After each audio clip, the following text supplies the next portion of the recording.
Makeup artists and hairstylists, let's talk about deposits. Do you take a deposit for your bookings? Do you call it a deposit or a booking fee or a retainer? How much of a deposit do you take?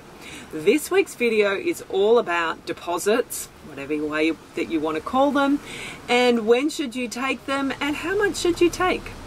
Hey there, I'm Sue Louise McLaren. I've been a freelance makeup artist for 20 years now, and I am passionate about helping the next generation of makeup artists become more successful freelancers.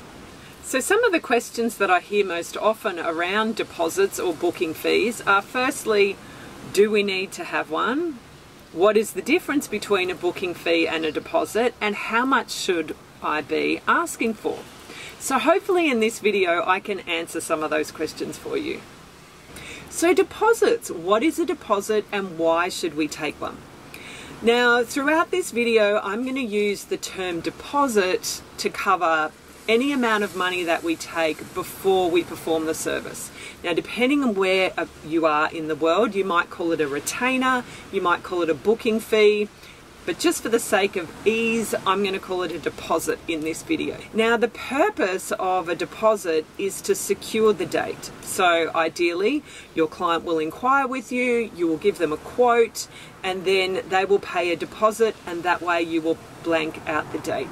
Now, as makeup artists, deposits are mainly used for bridal work, formals, proms, anything where there's a personal client. They're not so common in commercial, TV or film, although in some areas of the world they may be applied. So primarily I'm talking to those of you who are working with personal clients, be that brides, formals, proms, or just event makeup, so special events, special occasions, that sort of thing. So what is the difference between these terms? When is something a deposit and when is something a booking fee? Now again, this is going to depend on where you are in the world and what those terms mean legally in your country. Of course, I'm in Australia, so I'm going to be mainly talking from an Australian perspective. But before I do, just let me remind you that I'm not a lawyer, I'm not a financial advisor or an accountant, so any information in this video is general only, and of course you should consult your own legal professional to get advice specific to your business and particularly about your contracts and terms and conditions. In general terms, what is a deposit? And when would you use the term deposit or booking fee? Now here in Australia, a deposit is by its very nature designed to be refunded if the service isn't carried out for whatever reason. Therefore, a lot of artists will use the terms booking fee, or you can specify non-refundable deposit in order that it is an amount of money that you don't give back. Now, why would we charge this sort of a fee? Well, obviously, not only does it secure the date, but it also covers the artist for the amount of time that you spend on the various admin. So the emails going backwards and forwards, preparing the quote, sending the quote, receiving the deposit, sending the booking confirmation, and all of that forwards and backs communication that takes place before you even go to do the person's makeup. Now, when you are charging a booking fee or a non-refundable deposit, it's really important that you make sure that your client is aware that this comes off the total that is due on the wedding day or the event day. Whether you accept that final payment on the day or prior to the day, that's irrelevant, but it's just important that they understand that the booking fee isn't an extra fee that's charged on top of the $100 per face or whatever you're going to be charging to do the actual makeup on the wedding day. So when it comes to considering how much is an appropriate amount for a booking fee, you want to ask yourself, how much time does that take? Now, we all know there are those clients that will send you one email and say, are you available on this date? You say yes, they book straight in, and that's all you hear from them until you actually turn up to do their makeup. And at the other end of the spectrum, you have those clients that will send 87 emails backwards and forwards with every little detail that changes about their booking. We all know those, right?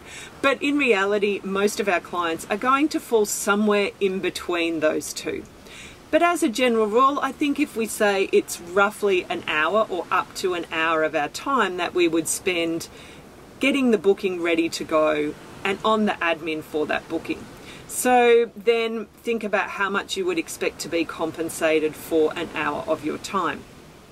At the beginning of COVID, a whole lot of us were looking at our deposits, our booking fees, particularly when it came to our refund policy, and I'll talk about that a little further on in the video.